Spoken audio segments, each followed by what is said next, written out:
ആരാ മനസ്സിലായില്ല? ഞാൻ സിന്ധു, മേലേപ്പാട്ട് കേശവമേനോന്റെ മകളാ. സിന്ധു മോളോ? അയ്യോ, എനിക്ക് മനസ്സിലായില്ല കേട്ടോ. വാ വാ വാ, ഇത് ഞാൻ എടുത്തോളാം. വാ മോള് വാ. ഞാൻ ഇവിടെയാണ് താമസിക്കുന്നത്. മോക്ക് എങ്ങനെ മനസ്സിലായി? ഓ, അതിനാണോ പ്രയാസം? ചേച്ചിയുടെ ഹോസ്പിറ്റലിൽ പോയി അന്വേഷിച്ചു. എന്നാലും മോൾ ഇവിടേക്ക് വരുന്നു ഞാൻ ഒരിക്കലും പ്രതീക്ഷിച്ചില്ല. അതെന്താ? എനിക്കിവിടെ വരാൻ പാടില്ലേ എന്നാണോ ഞാൻ പറഞ്ഞത്? അതൊക്കെ ഇരിക്കട്ടെ, എന്തൊക്കെയുണ്ട് വിശേഷങ്ങൾ? വിശേഷങ്ങളൊക്കെ പറയാൻ ഇനി ഒരുപാട് സമയം കിടക്കല്ലേ. ഞാൻ കുറച്ചു ദിവസം ശാന്തേച്ചിയുടെ കൂടെ ഇവിടെ താമസിക്കാൻ വന്നതാ. ഇവിടെ താമസിക്കാനോ? അതെ. എന്റെ കൂടെയോ? ചുമ്മാ തമാശ പറയാതെ മോളെ. തമാശയല്ല ശാന്തേച്ചി, ഞാൻ ഇപ്പോഴൊരു പത്രത്തിൽ വർക്ക് ചെയ്യുക. നഗരത്തിലെ കോളനികളെ കുറിച്ചൊരു ഫീച്ചർ എഴുതാൻ എന്നെ ഏൽപ്പിച്ചിരിക്കുക. അതൊക്കെ നല്ല കാര്യമാണ്. പക്ഷേ മോക്ക് ഏകാന്തമായി ഇരുന്ന് എഴുതാനുള്ള ചുറ്റുപാടല്ല ഇവിടെ. എപ്പോഴും അടിയും വഴക്കും ബഹളവും. അത് വരുന്ന വഴിക്ക് തന്നെ എനിക്ക് മനസ്സിലായി. ആ കവലയിൽ ഒരു അടിയും കണ്ടേച്ചാ ഞാൻ വരുന്നത്. എന്നാ അത് അവൻ തന്നെയാ, അച്ചൂട്ടി. അവന്റെ ഭരണമല്ലേ ഇവിടെ നടക്കുന്നത്. നേരെ മുൻവശത്ത് അവൻ താമസിക്കുന്നു. മോക്ക് താമസിക്കാൻ ഞാൻ വേറെ എവിടെയെങ്കിലും ഒരു സ്ഥലം ശരിയാക്കി തരാം. ശാന്തേച്ചി ഉള്ളപ്പോ ഞാൻ ഇതിനെ പേടിക്കുന്നത്. അല്ല, ചേച്ചി എന്നെ ഇവിടുന്ന് ഒഴിവാക്കാൻ നോക്ക. അയ്യോ, അങ്ങനെയൊന്നും അല്ല മോളെ. ഇവിടെ താമസിച്ചിരുന്ന തേങ് ഗസ്റ്റുകളെയൊക്കെ അച്ചൂട്ടി വരുന്നു അറിഞ്ഞപ്പോ തന്നെ ഞാൻ പറഞ്ഞു വെച്ചതാ. എന്നാലേ അങ്ങനെ പേടിച്ചു പോകാനല്ല ഞാൻ വന്നത്. ഞാൻ പറയേണ്ടതൊക്കെ പറഞ്ഞു. ഇനി മോളുടെ ഇഷ്ടം. ശാന്തേച്ചി, എന്തെങ്കിലും വായിക്കണോ? നമ്മൾ സ്റ്റോറി പോവാ. ഒന്നും വേണ്ട സൈനബ. ഇതാരപ്പാ പുതിയ നഴ്സാ? അല്ല, ഇതെന്റെ മോളാ സിന്ധു. ഇങ്ങനെ ഒരു മോളുള്ള കാര്യം നിങ്ങൾ ഇതുവരെ പറഞ്ഞില്ലല്ലോ. എന്റെ മോളെ പോലെയാന്ന് കുട്ടിക്കോ? സിന്ധുവിന്റെ അച്ഛനോട് എനിക്ക് തീർത്താ തീരാത്ത കടപ്പാടുള്ളതാ. നാട്ടിലെ സർക്കാർ ആശുപത്രിയിൽ എനിക്ക് ജോലി വാങ്ങിച്ചു തന്നത് സിന്ധുവിന്റെ അച്ഛനാ. അല്ല, ഇങ്ങക്ക് എന്താ പണി? പത്രത്തിൽ എഴുതുന്ന ജോലിയാ. അതെയോ? എന്നാ നമ്മളെ പറ്റി എന്തെങ്കിലും എഴുതിക്കോളി, പത്രത്തിൽ വരുമല്ലോ. നമ്മൾ പോട്ടെ. സ്റ്റോറി പോയി വന്നിട്ട് പിടിപ്പത് പണിയുണ്ട്. പിന്നെ കാണണ്ട. ചായക്കടക്കാരൻ ഹസനിക്കയുടെ മോളാ സൈനഭ. പാവം കുട്ടിയാ. മോള് യാത്ര ചെയ്ത് വന്നല്ലേ, ക്ഷീണം കാണും. ആ ഡ്രസ്സൊക്കെ ഒന്ന് മാറ്റ്, അപ്പോഴത്തേക്ക് ഞാൻ കാപ്പി എടുക്കാം. നിർത്ത് നിർത്ത് നിർത്ത്. അന്വേഷിച്ചിട്ട് അറിയാമോ എത്ര പ്രാവശ്യം തന്നെ വീട്ടിൽ പോയി അറിയാമോ? അച്ചോട്ടെ, നമ്മുടെ സ്ഥാനാർത്ഥി വർഗീസ് തിരുവമ്പാടിയെ മറക്കരുത്. അങ്ങേര് ജയിച്ചാൽ മന്ത്രിയാ, വെറും മന്ത്രിയല്ലേ.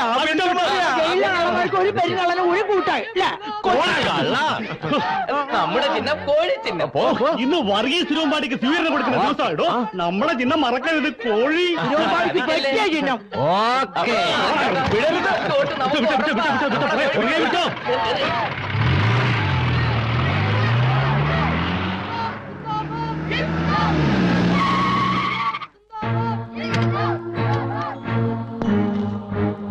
സേതുരാമ മുതലാളിന്ന് കാണണമെന്ന് പറഞ്ഞു. എന്താ കാര്യം? കാര്യം എന്താണെന്ന് അറിയില്ല.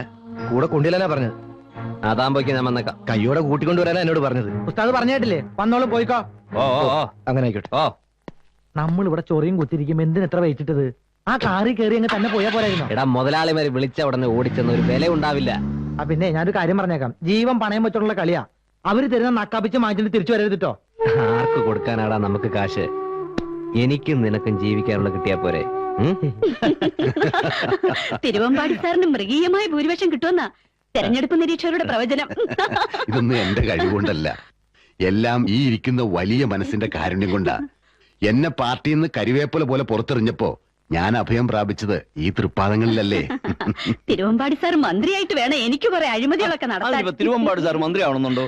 അല്ലാതെ തന്നെ പല രീതിയിലുള്ള അഴിമതികൾ നടത്തുന്നുണ്ടല്ലോ. പിന്നെ സേതു സാറേ, എനിക്ക് പ്രധാനപ്പെട്ട ഒരു കാര്യം പറയാനുണ്ടായിരുന്നു. ഒരു ഹെൽത്ത് ക്ലബ്ബ് തുടങ്ങിയാലോ എന്ന് ആലോചിക്കുകയാണ് ഞാൻ. ലേഡീസിനും ജെന്റ്സിനും ഒരേ സമയത്ത് ബോഡി ഷേപ്പ് ചെയ്യാനുള്ള എ വെൽ സൊഫിസ്റ്റിക്കേറ്റഡ് ക്ലബ്. ദേവയാനിയുടെ ആരോഗ്യപരമായ നീക്കം എന്തുകൊണ്ടും സ്വാഗതാർഹമാണ്. ബോഡി ഷേപ്പ് ചെയ്യണമെന്ന് തോന്നുമ്പോ ശങ്കയില്ലാണ്ട് കയറിച്ചല്ലോ. Most welcome. പക്ഷേ ഇതിനെല്ലാം സേതു സാറ് കനിഞ്ഞല്ലേ പറ്റൂ. ഇന്ന് വരെ ദേവയാനി പറഞ്ഞത് എന്തെങ്കിലും ഞാൻ നടത്തി തരാതിരുന്നിട്ടുണ്ടോ? പ്രോജക്ട് റിപ്പോർട്ട് ഉടനെ തയ്യാറാക്കിക്കൊള്ളൂ. Hello sir. വരാൻ പറയൂ. അവനാ അച്ചൂട്ടി.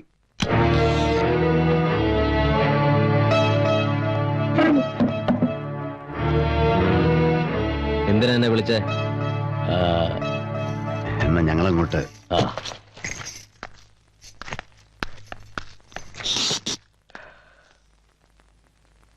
കസ്റ്റംസ് ഓഫീസർ അലക്സ് ജോസഫ്, അവനെ എനിക്ക് വേണം. എന്റെ 2 കണ്ടെയ്നറുകളാണ് അവൻ കസ്റ്റഡിയിലെടുത്തത്. എനിക്ക് നഷ്ടപ്പെട്ടത് കോടികളാണ്. അതിലുമുപരി എന്റെ ബിസിനസ് ഡീലിംഗ്സ്. അവനെ കാണാൻ ലക്ഷങ്ങളുമായി അപ്പൂട്ടൻ നായർ അയച്ചതാ ഞാൻ.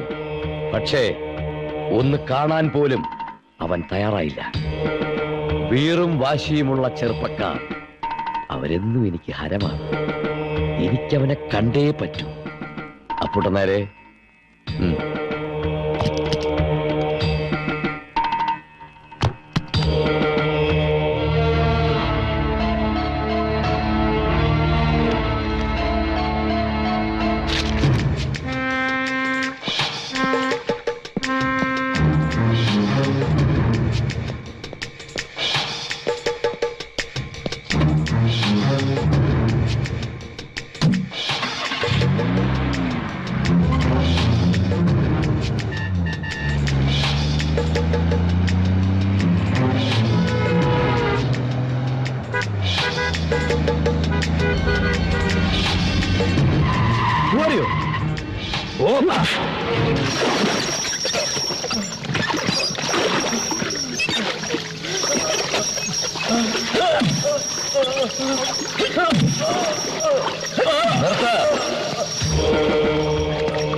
രാജ്യസ്നേഹിയായ ഒരു പൗരനോട് ഒന്നും പെരുമാറരുത്. കള്ളക്കടത്തുകാരെയും അധോലോക നായകന്മാരെയും വേട്ടയാടി കൽത്തുറുങ്കിലടയ്ക്കുന്ന കസ്റ്റംസ് ഓഫീസറുടെ വെളുത്ത കുപ്പായത്തിൽ വീരശൃംഖല പതിപ്പിക്കേണ്ടതിന് പകരം ചോരപ്പൂക്കൾ വിതറുന്നു. കഷ്ടം. മൈ ഡിയർ ഓഫീസർ, കോടികൾ വിലയുള്ള എന്റെ 2 കണ്ടെയ്നറുകളാണ് നീ കസ്റ്റഡിയിലെടുത്തത്. അത് നഷ്ടപ്പെട്ടതിൽ എനിക്ക് ദുഃഖമില്ല. പക്ഷേ എന്റെ ബിസിനസ് സർക്കിളിൽ നീ സൃഷ്ടിച്ച ബ്ലാക്ക് സ്പോട്ട് അതെന്റെ ഹൃദയത്തിൽ ഒരിക്കലും ഉണങ്ങാത്ത മുറിപ്പാടാണ്. അതൊക്കെ പോട്ടെ, കോടതിയിൽ എനിക്കെതിരെ ഒരു സാക്ഷിമൊഴി ഉയരാൻ പാടില്ല. ഞാൻ പറയുന്ന പോലെ അങ്ങ് ചെയ്താൽ നിനക്കും നിന്റെ തലമുറയ്ക്കും സുഖമായി ജീവിക്കാം. എന്താ? നോ, എന്റെ ശബ്ദം വിലയ്ക്ക് വാങ്ങാൻ നിനക്ക് കഴിയില്ല. എന്റെ ജീവൻ പോയാലും നിന്നെപ്പോലുള്ള രാജ്യദ്രോഹികൾ രക്ഷപ്പെടാൻ ഞാൻ സമ്മതിക്കില്ല. ഓ, അത്രയ്ക്ക് രാജ്യസ്നേഹോ? Good, very good. വീരചരമചക്രം കൊണ്ട് തൃപ്തിപ്പെടാനാണ് നിന്റെ വിധിയെങ്കിൽ അത് നടക്കട്ടെ. Bye, good by.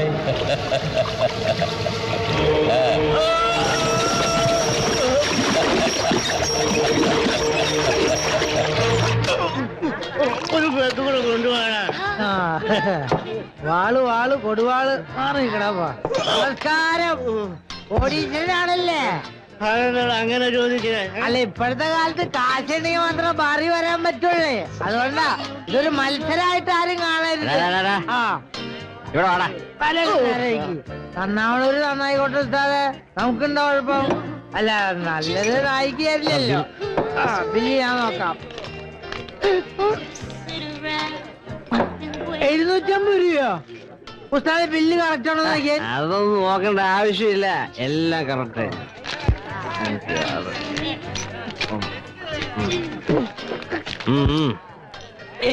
മുളക് ഈ കണക്കിന് വയ്യ. പെരയുടെ ആധാരം പറമ്പൂടെ പണയം വെക്കേണ്ടി വരുന്ന തോന്നണേ. അത് പൊട്ടിച്ചില്ലേ? ഈ കൊണ്ടുപോണന്റെ ബാലൻസ് ഒന്നില്ലേ? ബാലൻസ് കൊടുത്തു. പോ. അത് പൊട്ടി. Okay, good night. ഓ, അല്ലെങ്കിൽ ഇതുണ്ടായിട്ട് ഞാനും ഇത്ര ചോദിച്ചാ. കയ്യിലുള്ള കാശ് ഒറ്റടിക്ക് തീർക്കാം. എടാ, നാളെ നമ്മള് ജീവിച്ചിരിക്കുന്നത് വല്ല ഉറപ്പുണ്ടോ? അങ്ങനെയാണ് നമുക്ക് ജീവിക്കാൻ പറ്റോ? ആകാശത്തിലെ പറവുകൾ വിതയ്ക്കുന്നില്ല, കൊയ്യുന്നില്ല, എന്നിട്ട് അവന്മാർ ചുമ്മാ ലാവിഷായിട്ട് ഇങ്ങനെ ജീവിക്കുന്നു. അത് പറവ, ഇത് നമ്മള്. പറവയ്ക്ക് എന്തും ചെയ്യാം. പറവയുടെ കളി കൈവിട്ട കളി, നമ്മുടെ ഈ കളി തീക്കളി. അത് ഓർത്തോ? ഇത് കൊള്ളാമല്ലോ. ഒന്ന് കൊള്ളാം. പിടി ഉസ്താദേ. ഒന്നുകൂടെ ആക്രാന്തം ആക്രാന്തം. വിടി വിടി. തന്നെ.